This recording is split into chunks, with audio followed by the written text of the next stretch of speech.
Mister x established the following spread on the delta corporation stock.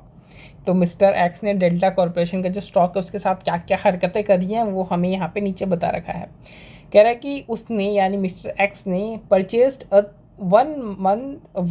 3 month call option with a premium of ₹30 and an exercise price of ₹550।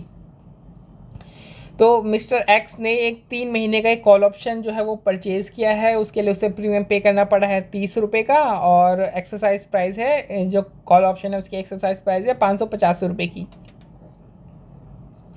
और उसने 3 month का ही एक put option भी खरीदा है जिसका premium ₹5 है और एक्सरसाइज प्राइस 450 की है।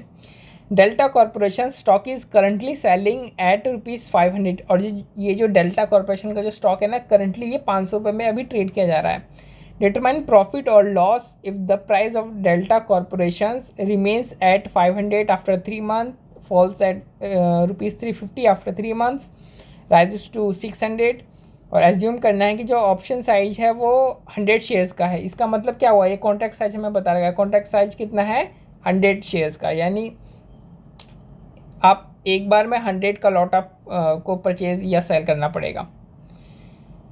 तो ये देखो यहाँ पे, ये बहुत ही सिंपल सा क्वेश्चन है। मैं आपको बताता हूँ, एक बार हम कॉल ऑप्शन के साथ करते हैं और यही चीज़ एक बार पुट ऑप्शन के साथ करके देखते हैं, लेकिन इसमें दोनों कॉल ऑप्शन पुट ऑप्शन दोनों खरीदा है, ठीक है। इस बात को आपको ध्यान रखना पड़ेगा।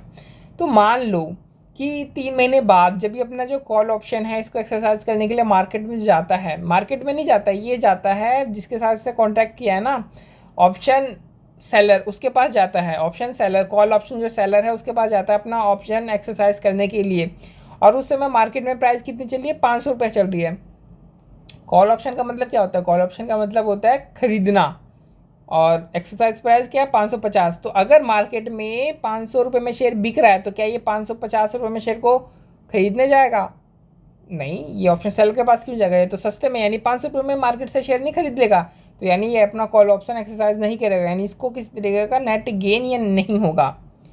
फिर अगर मार्केट में प्राइस 350 हो जाती है तो कि ₹550 में खरीदने के लिए जाएगा ऑप्शन सेलर के पास? नहीं, ये सस्ता मिल रहा है यार, ऑप्शन सेलर के पास ₹550 में खरीदने के लिए क्यों जाएगा? इसको तो मार्केट में वही शेयर ₹350 में मिल रहा है, तो ये यहाँ पे भी ऑप्शन एक्सरसाइज नहीं करेगा और इसको किसी तरीके का नेट गेन नहीं होगा ऑप्शन एक्सरसाइज करने से। अब मान लो मार्केट में शेयर ₹600 होगी, तो क्या ये ₹550 में जो खरीदने का जो ऑप्शन है वो एक्सरसाइज करेगा? बिल्कुल करेगा। मार्केट में खरीदने जाएगा तो महंगा पड़ेगा, और ऑप्शन सेल के पास खरीदने के लिए जाएगा तो उसको ₹550 में शेयर मिल जाएगा, यानी वो ऑप्शन एक्सरसाइज करेगा। और ₹600 का शेयर जब वो ₹550 में खरीदेगा तो उसको नेट गेन भी होगा, कितने का होगा, ₹50 का वो नेट गेन होगा। अब देखो, वो ऑप्शन एक्सरसाइज कर रहा है या नहीं कर रहा है, इससे कोई फ़र्क तो उसको पड़ने वाला है नहीं। उसको प्रीमियम तो पे करना ही पड़ेगा ₹30 का। कॉल ऑप्शन के ऊपर प्रीमियम कितना है, ₹30 का प्रीमियम है, यानी वो हर हालत में, चाहे मार्केट में कोई सी प्राइस हो, ₹30 का प्रीमियम तो उसको पे करना ही है, यानी ₹30 का तो उसको आउटफ्लो हुआ ना। अब देखो, इन दो सिनेरियो में किसी तरीके का उसको कोई गेन हुआ नहीं, यानी क्योंकि उसने ऑप्शन एक्सरसाइज नहीं किया, लेकिन ₹30 का प्रीमियम का लॉस तो हो गया। यानी नेट में अगर अल्टीमेट उसको देखा जाता है, अल्टीमेट अगर मार्केट में प्राइस 500 होती है तो उसको ₹30 का लॉस होता है, अगर मार्केट में प्राइस 350 होती है तो भी उसको ₹30 का लॉस होता है। लेकिन अगर मार्केट में प्राइस 600 हो जाती है तो उसको कितने का लॉस हुआ, तो उसको लॉस नहीं हुआ, उसको प्रॉफिट हुआ ₹20 का। वैसे तो उसको टोटल प्रॉफिट ₹50 का हुआ था, लेकिन चूंकि ₹30 इसने प्रीमियम पे कर दिया तो उसको जो अल्टीमेट जो प्रॉफिट हुआ वो ₹20 का हुआ।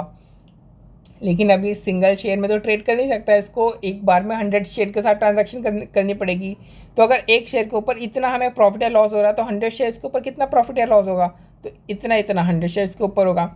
उसी तरीके से पुट ऑप्शन का है कि अगर पुट ऑप्शन मतलब कि उसके पास राइट है कि वो क्या कर सकता है, वो बेच सकता है। कितने में बेच सकता है, यहाँ पे देखो पुट ऑप्शन का एक्सरसाइज प्राइस 450, यानी वो 3 महीने बाद जो शेयर है ना उसको 450 में बेच सकता है। अब अगर मार्केट में प्राइस 500 होगी तो क्या 450 में बेचने के लिए जाएगा वो ऑप्शन सेलर को? नहीं, वो तो मार्केट में बेच देगा, यानी वो ऑप्शन अपना एक्सरसाइज नहीं करेगा। फिर अगर मार्केट में प्राइस 350 हो जाते तो क्या वो 450 में बेच सकता है? वो बिल्कुल बेच सकता है। और वो क्या वो ऑप्शन एक्सरसाइज करेगा? बिल्कुल करेगा, बेचेगा। 350 को जिस समय बिक रहा होगा ना वो 450 में बेच करके आएगा ऑप्शन सेलर को, और उससे उसको ₹100 का फ़ायदा होगा, यानी वो अपना राइट जो है एक्सरसाइज करेगा और उसको ₹100 का फ़ायदा भी होगा। अब अगर मार्केट में प्राइस 600 हो जाती है तो क्या वो 450 में बेचने जाएगा ऑप्शन सेलर? इतना गंदा थोड़ी होगा, वो मार्केट में नहीं बेच देगा फ़ायदे में, ₹600 में बेच देगा मार्केट में। तो यहाँ पे भी वो अपना ऑप्शन जो पुट ऑप्शन है उसको एक्सरसाइज नहीं करेगा, यानी इसको किसी तरीके का नेट गेन नहीं होगा। लेकिन अगर वो पुट ऑप्शन अगर उसने परचेज़ किया तो उसको 5 रुपये का प्रीमियम भी तो यहाँ पे पे करना पड़ा है ना। तो वो क्या करेगा, यहाँ पे 5 रुपये का प्रीमियम हर हालत में पे करेगा, चाहे उसने पुट ऑप्शन को एक्सरसाइज किया है या नहीं किया है। प्रीमियम कब पे किया जाता है? प्रीमियम तो पुट ऑप्शन को परचेज़ करते समय ही पे कर दिया जाता है। तो वो तो बाद की बात है ना कि वो ऑप्शन एक्सरसाइज करे या ना करे। तो अगर नेट गेन देखा जाए तो अगर मार्केट में प्राइस 500 होती है तो उसको कितने का फ़ायदा होता है, सॉरी लॉस होता है कितने का, 5 रुपये का। अगर प्राइस 350 होती है तो उसको 95 रुपये का फ़ायदा होता है। वैसे तो 100 रुपये का फ़ायदा था, लेकिन 5 रुपये का प्रीमियम जो है यहाँ पे पे कर दिया, तो उसको जो नेट फ़ायदा है वो 95 रुपीज़ का हो गया। अगर मार्केट में प्राइस 600 होती है तो उसको 5 रुपये का लॉस होगा, ठीक। लेकिन हम फिर से वही बात है कि हम तो सिंगल शेयर में ट्रेड नहीं कर सकते, हमें लॉट में ट्रेड करना पड़ेगा, और एक लॉट में 100 शेयर होते हैं। यानी ये एक शेयर का अगर लॉस गेन है तो 100 शेयर का कितना होगा लॉस गेन, इतना इतना हो जाएगा। तो अब देखो, उसने कॉल ऑप्शन और पुट ऑप्शन उसने दोनों परचेज़ किया। यानी अगर मार्केट में प्राइस कितनी होती है, अगर मार्केट में प्राइस 500 होती है तो उसको कॉल ऑप्शन पे 3000 रुपये का लॉस होगा और पुट ऑप्शन पे 500 रुपये का लॉस होगा। यानी टोटल जो लॉस उसको होगा 3 महीने बाद वो कितना होगा, 3500। तो देखो यहाँ पे ये लिखा 3500 का लॉस होगा।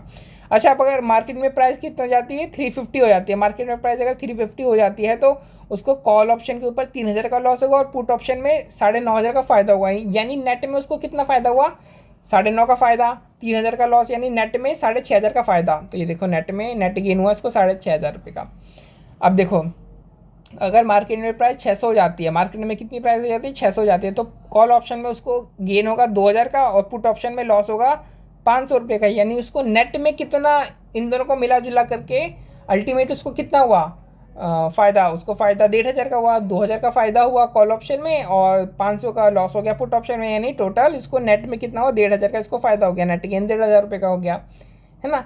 ये सिंपल सा सवाल था और हमने ये बड़ा आराम से सॉल्व कर लिया, कोई हमें कोई दिक्कत आई नहीं है। लेकिन फिर भी अगर आपको कोई दिक्कत आती है तो कमेंट बॉक्स में अपनी जो क्वेरी है वो डाल देना, and I will try to resolve it.